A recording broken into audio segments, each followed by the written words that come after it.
You're on. Welcome to Mirrors and Triggers with Spencer and Rachel. We're excited to be with you today. We have been just recently chatting, and our subject today is going to be how to date an emotionally, I would say, unavailable person. And I said emotionally fragile person. So Yeah, and I think those two go hand in hand. yeah. But you said you had a story with this. Oh, there's probably lots of stories of just my own. But why don't we just start a little bit with the background and then we can dig into stories and conversations. But I think when you've been in the dating scene for a while, what I have found is when you've been around for a while, you go to events and you meet a lot of people. And those people you become friends with and acquaintances with, but they're not necessarily people that you're interested in dating. And and then there's people that come in and out of the scene on a regular basis. And when somebody new comes into the scene, it's like fresh meat, right? It's like, oh, somebody's new, and so there might be a little bit of competition, there might be a little bit of stuff going on, but a lot of people are trying to get to know who the new person is.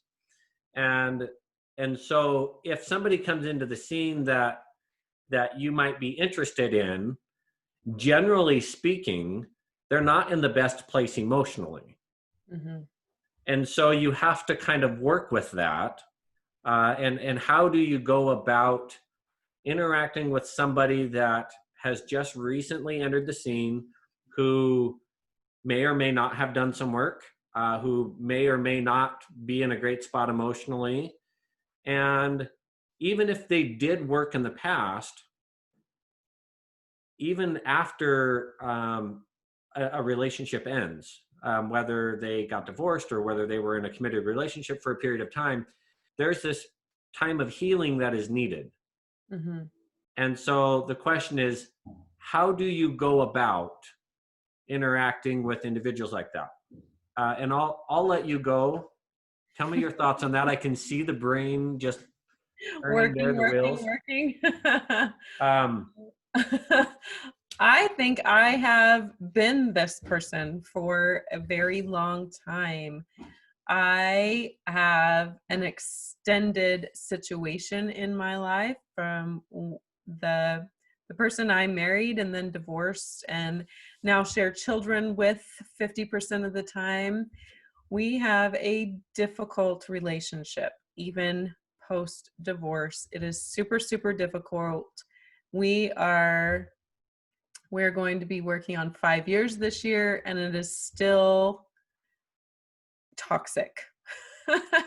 And so with dealing with that every single day of my life, we also only live 2 miles apart from each other, and the kids go back and forth. And so we're in each other's lives a lot without being in each other's lives. And it's this constant open door policy where I am always on this teeter-totter of emotions.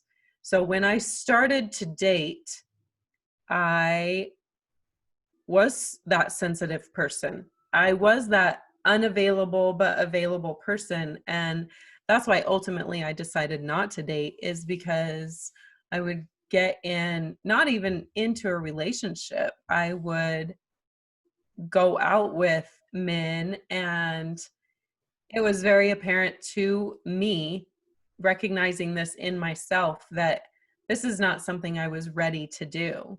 The emotions were high. I wanted to change the person I was with, even though, it was the first or second date. Like it was not a good place. And so being able to step back and go, you know what, I'm not ready for this. I have other things that I want to pay attention to, and look at it from a different angle has been super helpful for me. trying to see myself from their point of view, someone who is going out with me. There's some people that are still in my life that have been for the last 3 years, and they are super patient people. Rachel needs her space. Rachel needs her time. Rachel does things a certain way, which is awesome. They are keeping their boundaries. I'm keeping my boundaries. And we're able to still have the relationship that we want out of each other in this moment. But I think the main thing is someone that you are looking to date or be in any sort of relationship with is you have to have similar goals. If this is going to be a romantic relationship, are both of you wanting to move towards an actual commitment? Is this the thing? Because in my experience, I did not want any sort of commitment, but most people that are dating are looking for a commitment. Like, we're all out there searching for this one person, right? Who are we going to be compatible with and spend this time with? And I was not looking for that. I think that's number one. Before you decide if they're sensitive or not, maybe ask them what their actual goal in being in the market is. What do you think? Well, there's so many places we can go with this. So I know some people who have a 1 year. You need 1 year. This is do not pass go. Do not collect 200. I'm not talking to you until you have a year. Hit me up in a year. And I think that in some cases that is a good thing. I needed at least a year after my divorce to be in a spot where I even realized now that I needed help, right? That I needed to work through stuff. And even though I feel like I've done a lot of work, that doesn't mean that I'm always at my best. And for me, I can only talk about stuff that I know personally or things that have happened to friends, but I went through a second divorce, and when I took a little bit of time, not a ton, and then I started being social again, and I didn't have any desire to date anybody seriously, right? And so I feel like I was emotionally fragile, but I had done some work. I just needed some time, right? Because people break up and they get out of a relationship, whether it's a marriage or something. I think long-term marriage is one thing, because for me, it was a 14-year marriage or in that vicinity, depending on if you want to. And I needed some time there where the other relationship was not as long, but I still needed some time, right?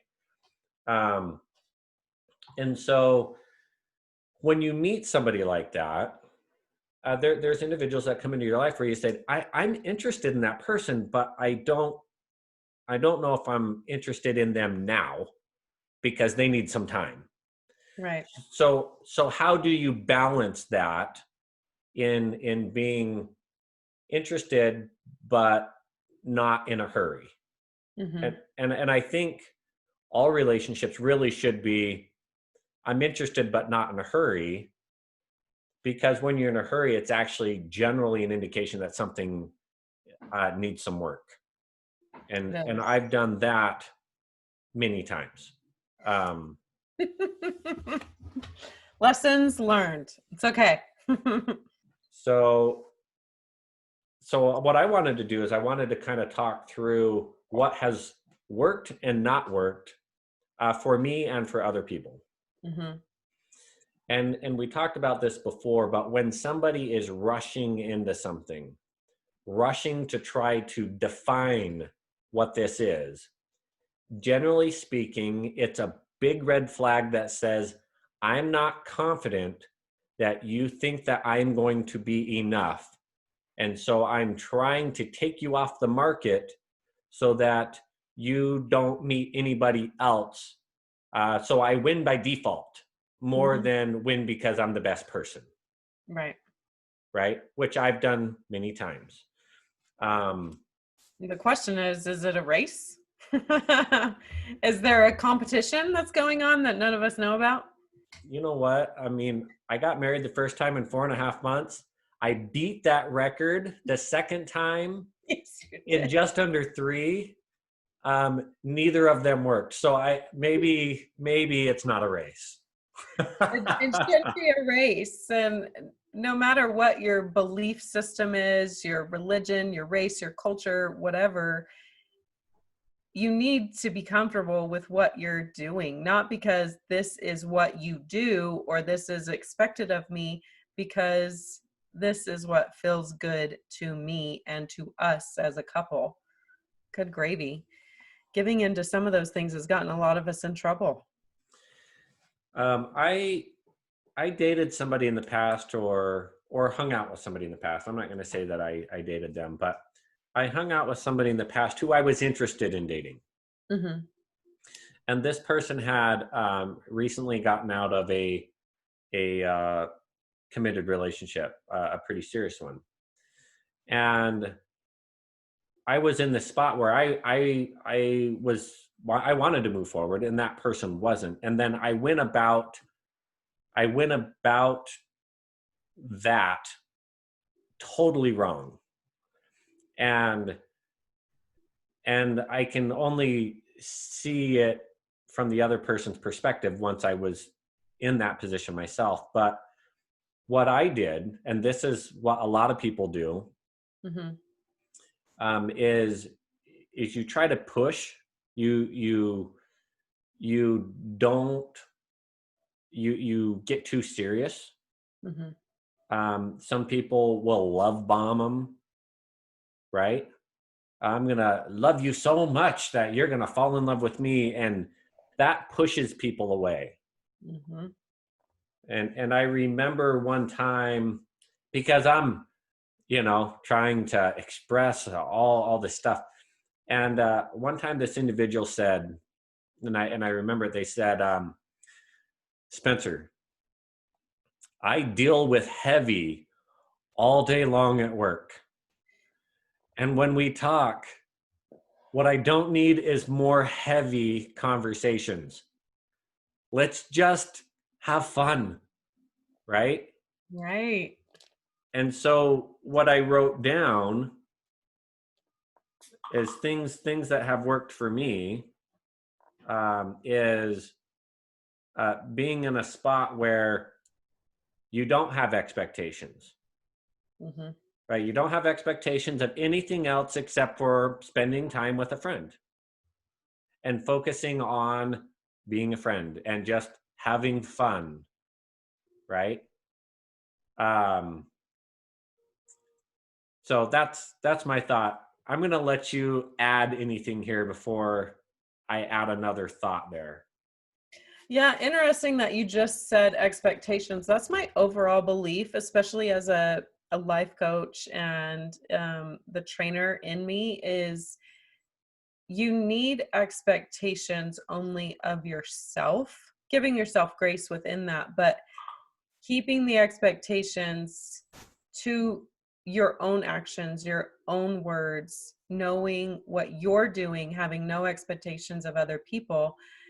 Um, I recently became friends with someone who is going through a divorce after 25 years.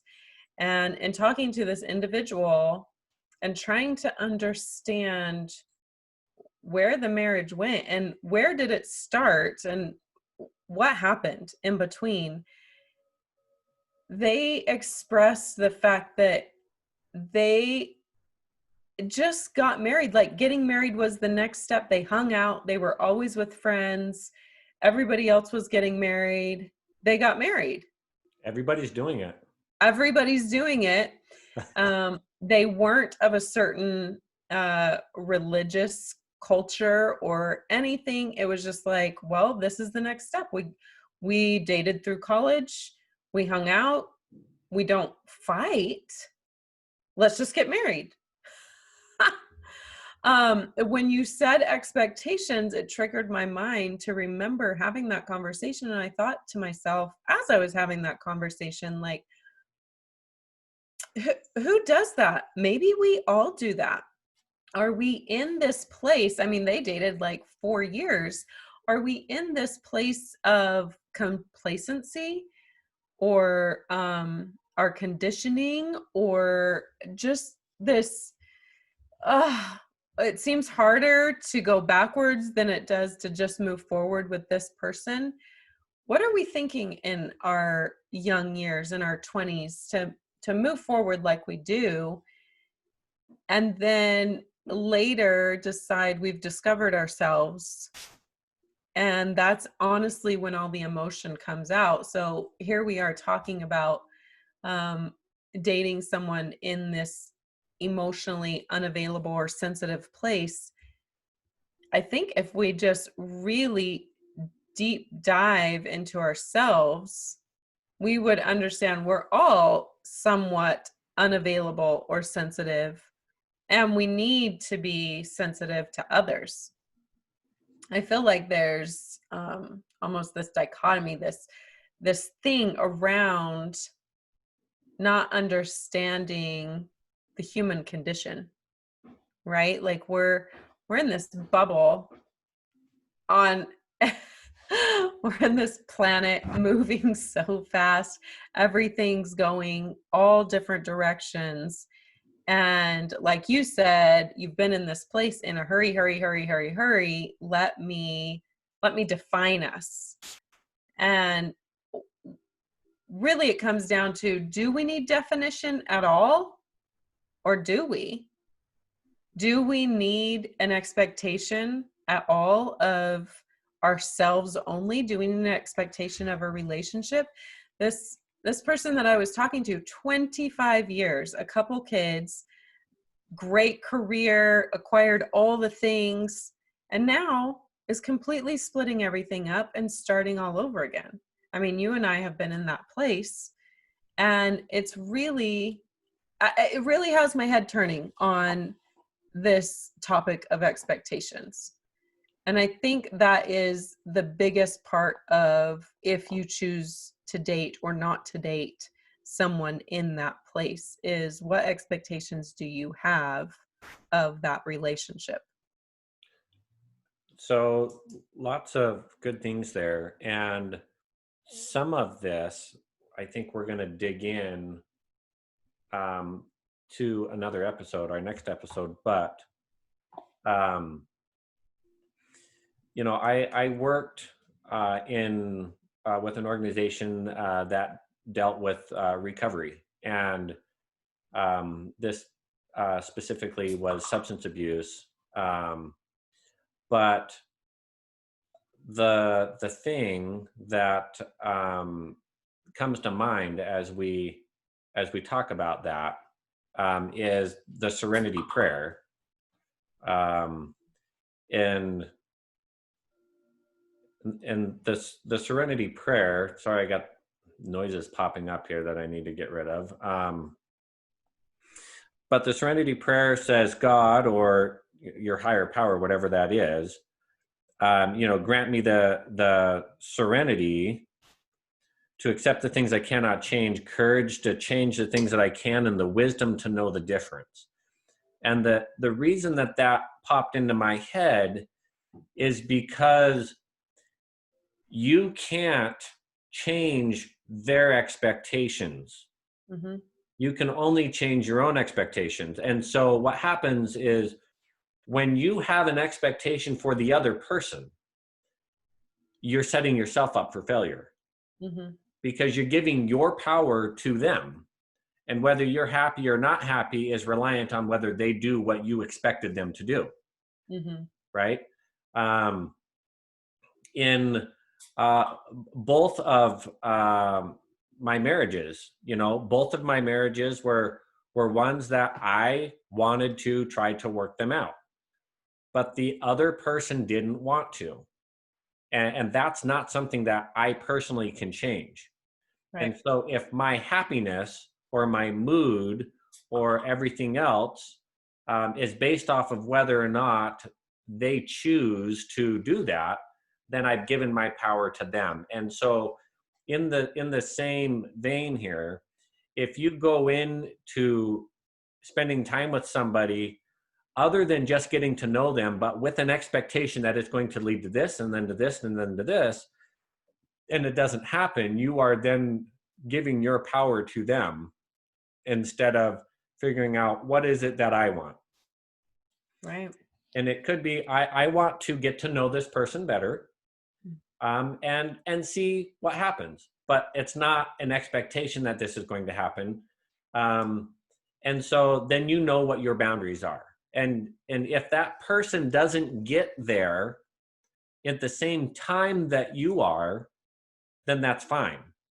So you don't. I've seen people hang on for years, uh, hoping that somebody is going to come around and want to date them exclusively, but they didn't have a good boundary for themselves, and so they're just waiting.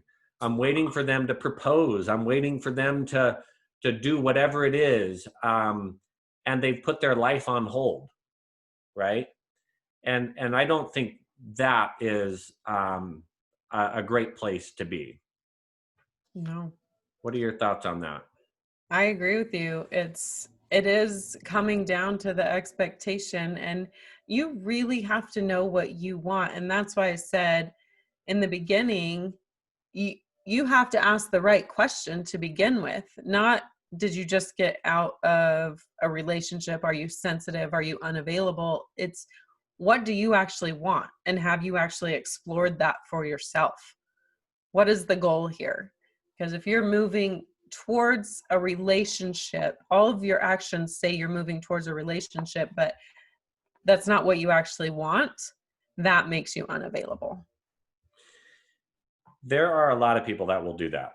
They will fake availability, um, because they're trying to get somebody to validate them, Hmm. but the validation is completely self-serving, Right. right? Like the actions is completely self-serving because they're looking for self-validation, and that would be somebody that I would definitely be friends with, but don't go beyond that, Hmm. right? Wait until they're in a better spot. But in my own journey, I have been in a spot where I have told individuals that I'm not ready, and they've still been patient, and they didn't push. Hmm. And um, and another thing, if you are interested in somebody, let's just say that you meet somebody, you know that they're great, but they're still going through, trying to figure out what they want and where they want to go and healing and that kind of stuff. Make it, don't be needy, but make an effort, Yep. right? Make an effort. So if you want to hang out with somebody and they're in a spot where they just want to, I guess, let me just talk about me. I've been in a spot where I'm like, I don't want to date anybody. I'm willing to hang out with people. I don't want to date anybody.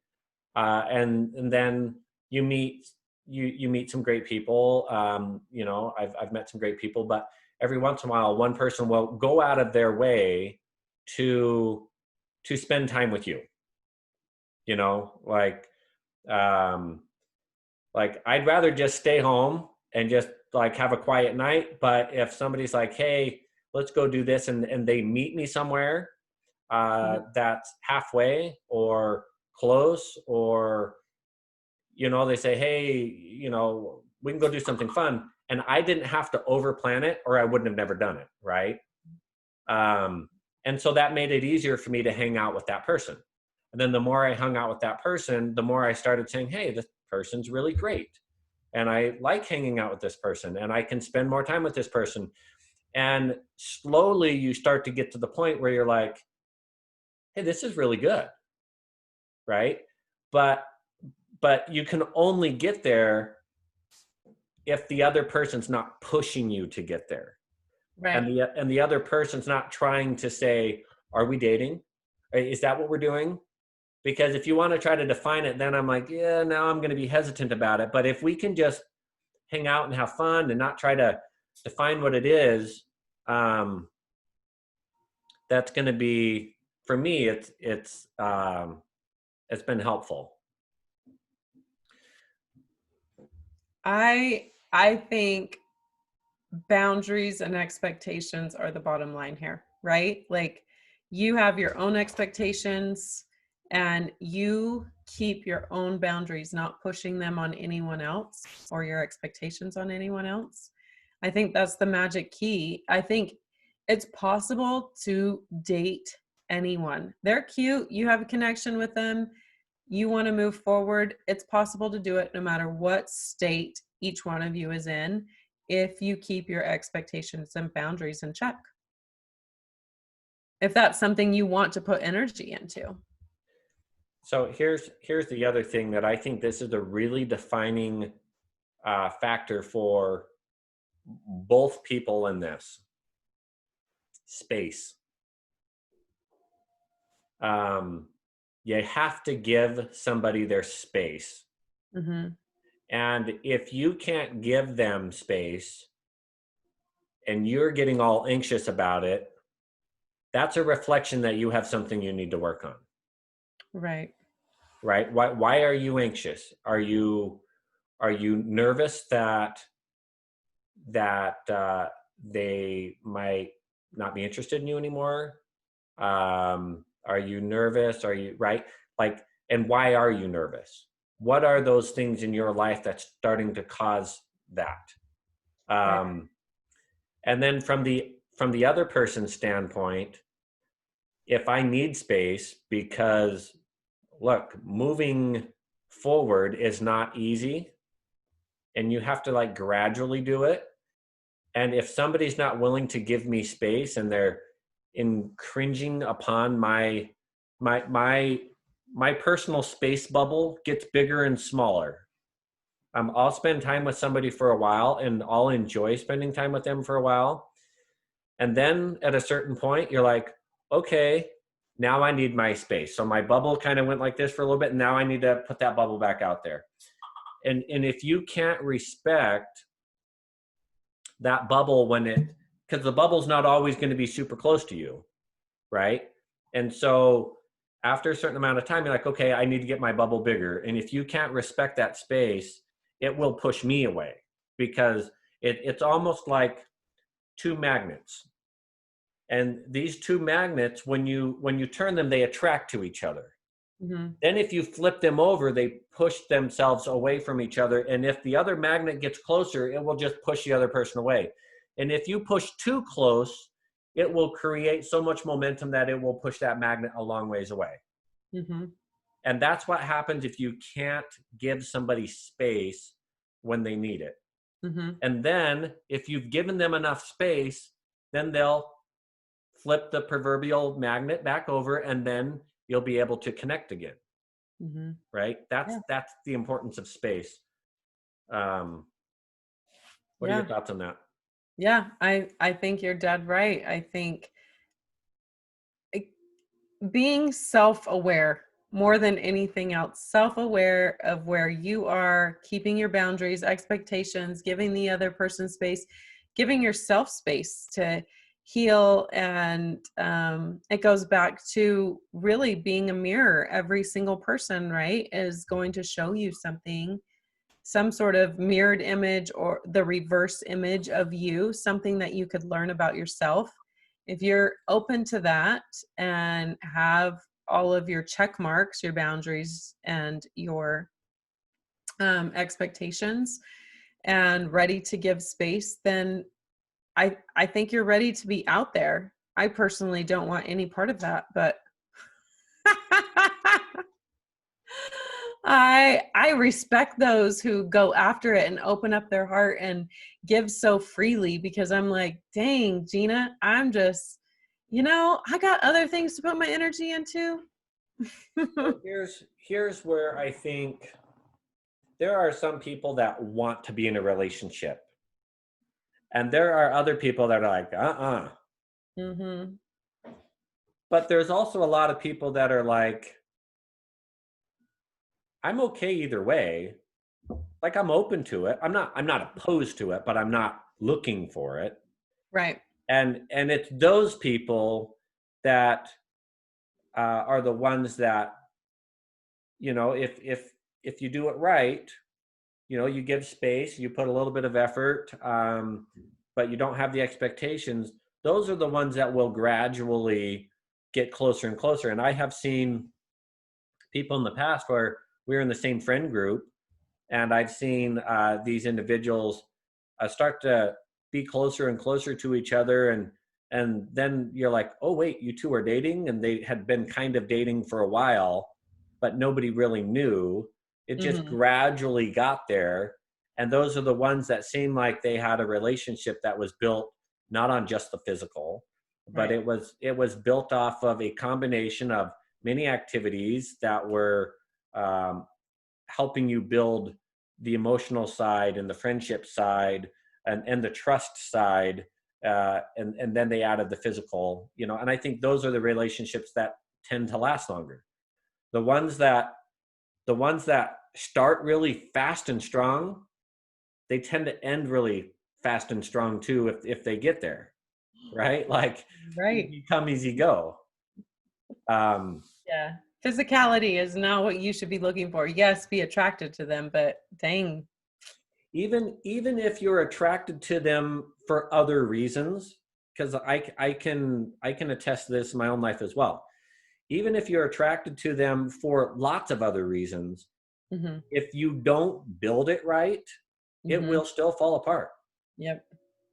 You can be attracted to the spiritual, the physical, the emotional, the mental aspect, but if you rush and you don't do it right, it's, Gonna again, blow. yeah, Yeah. it's not going to work long term. So Yeah. anyways, I think we can probably wrap this conversation up, because I want to link it to the next one. So you can Yeah. wait another week, and then hear the next one. But what I wanted to talk about, and this is in this situation, but also within a relationship, is talking about personal boundaries and how that impacts us. And so the next conversation that we're going to have is, we're talking about betraying ourselves, betraying our own personal boundaries, and what happens. So with that being said, anything that you want to add at the end of this particular topic? I say do your check marks and go for it. If you want to be dating, you like that person, go do it. Go do it. One life to live, baby. Yes, but do it without expectations. Don't rush it. Put And keep forth your some boundaries. effort, but make sure Yeah. that you have appropriate space. Yep. Because if you don't do it that way, you I here okay, I got to add one more thing. There are only lessons to learn, Spencer. It doesn't matter what choice you make, there are lessons to learn either direction. That's true. So, you know what they said, what the difference between knowledge and wisdom is: knowledge is having learned it yourself, wisdom is having learned it from other people's experiences.